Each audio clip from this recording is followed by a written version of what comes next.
Introduction. Good morning, teacher.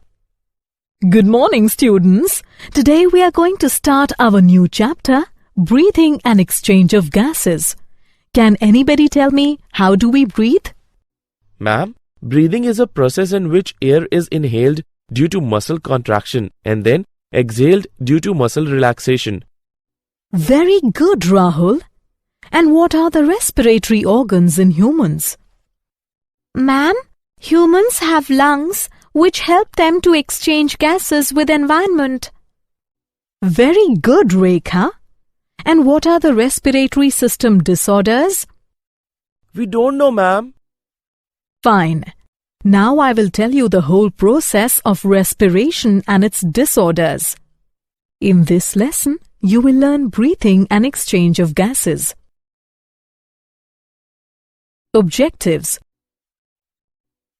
At the end of this lesson, you will be able to define respiratory organs, describe human respiratory system, describe mechanism of breathing, define respiratory volumes and capacities, describe exchange of gases, describe transport of gases, know about regulation of respiration, list disorders of respiratory system. Respiratory organs. The exchange of oxygen and carbon dioxide between an organism and the external environment is called respiration.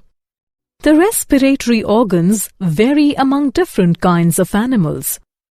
Primary respiratory organs in adult vertebrates are external and internal gills, swim bladders or lungs, and skin. Common respiratory organs of invertebrates are trachea and gills. Human respiratory system. Humans have a pair of nostrils just above the lips, which leads to nasal chamber through nasal passage. The nasal chamber opens into a cavity called nasopharynx. Nasopharynx open into trachea through glottis of the larynx region. Larynx is a cartilaginous structure.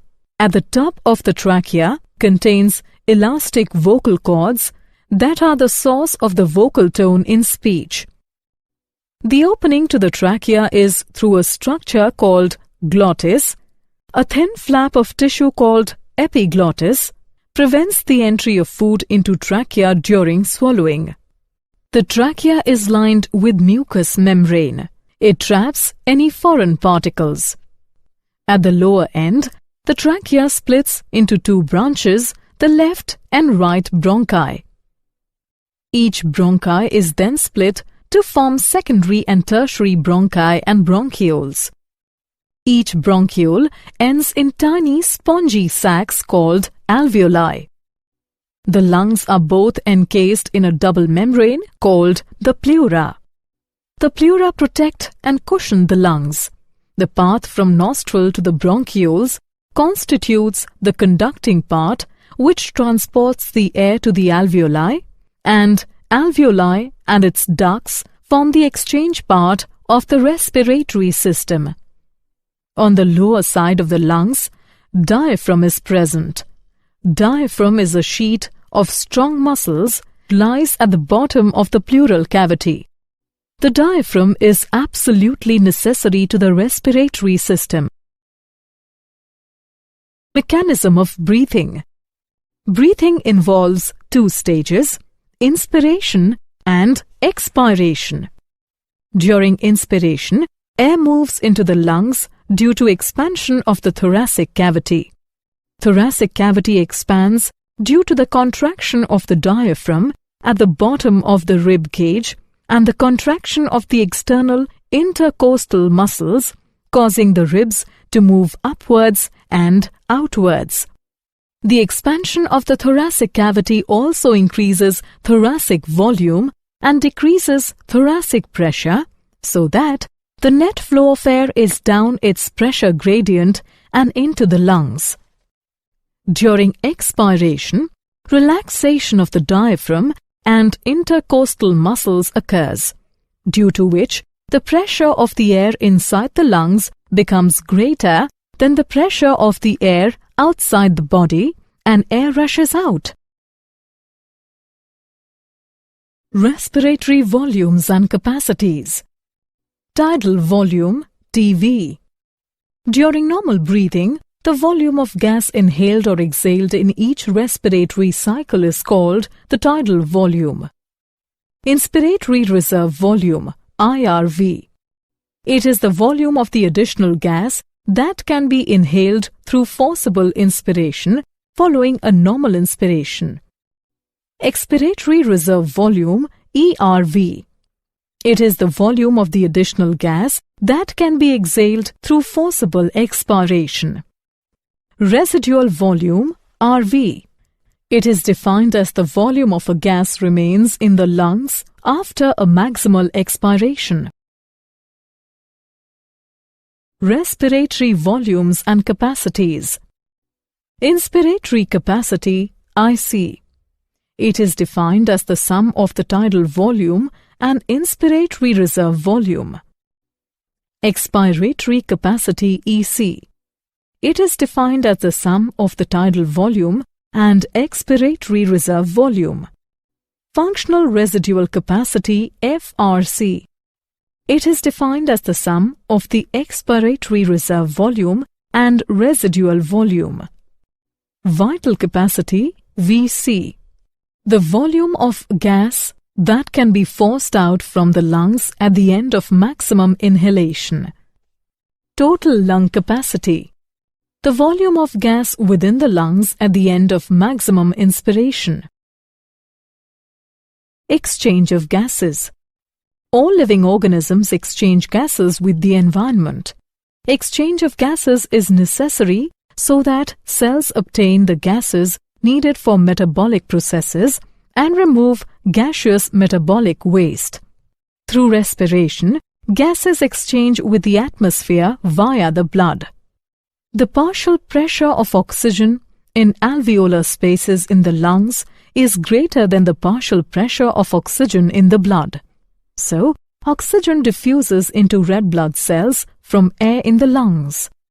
Also, the partial pressure of carbon dioxide in the blood is greater than the partial pressure of carbon dioxide in the air in the lungs, so carbon dioxide diffuses out from red blood cells into air in the lungs. Oxygen-rich blood reaches to the heart via pulmonary veins and then it is pumped to the body through systemic arteries. The partial pressure of oxygen in the body tissues is lower than the partial pressure of oxygen in the blood. So, oxygen diffuses out from red blood cells at the body tissues. Partial pressure of carbon dioxide in the blood is lower than the partial pressure of carbon dioxide in the body tissues, so CO2 diffuses into red blood cells. Oxygen-poor blood reaches the heart through systemic veins and then it is pumped to the lungs through pulmonary arteries, where gas exchange again provides the blood with oxygen and removes carbon dioxide. Transport of gases. The exchange of oxygen and carbon dioxide takes place in between the lungs and blood. The greater part of oxygen diffuses into the blood and at the same time carbon dioxide diffuses out. Transport of oxygen. About 97% of oxygen is carried by red blood cells.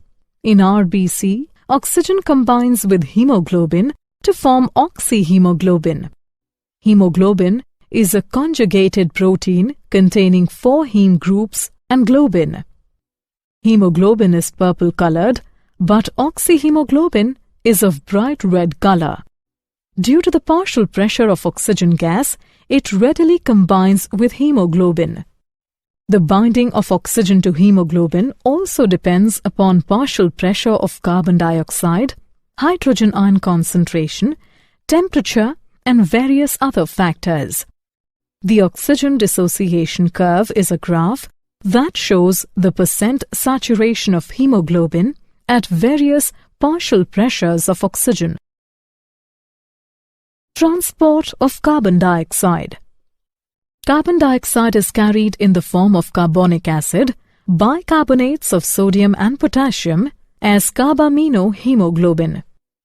The transport of carbon dioxide depends upon its partial pressure. Majority of carbon dioxide is transported in the form of bicarbonate ions. Carbon dioxide enters into red blood cells in the tissue capillaries where it combines with water to form carbonic acid.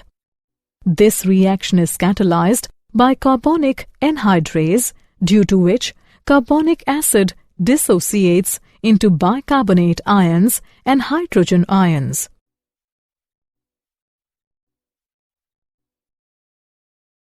Regulation of respiration. Respiration is regulated by neural mechanism. Neural mechanism involves respiratory centers, afferent and efferent nerves. Respiratory centers in the medulla oblongata and pons collect sensory information about the levels of oxygen and carbon dioxide in the blood and determines the signals to be sent to the respiratory muscles.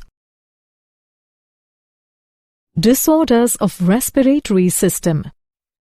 Asthma is a chronic disease caused by allergies that constrict the bronchioles by including spasms in the muscle surrounding the lungs. Emphysema refers to the destruction of lung tissue with accompanying inflation of lungs due to trapped air. Occupational respiratory disorders.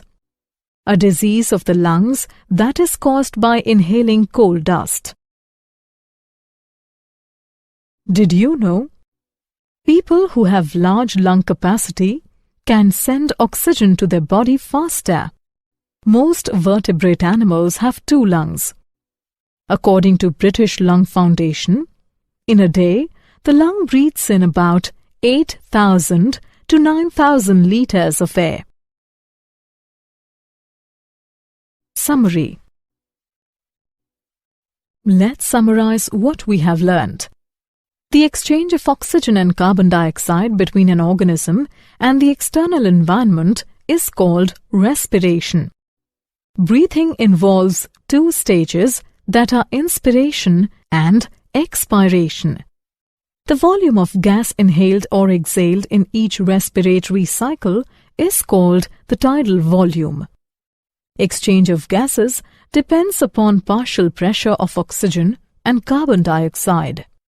The exchange of oxygen and carbon dioxide takes place in between the lungs and blood. About 97% of oxygen is carried by red blood cells. Majority of carbon dioxide is transported in the form of bicarbonate ions. Respiratory system disorders are asthma, emphysema, occupational respiratory disorders.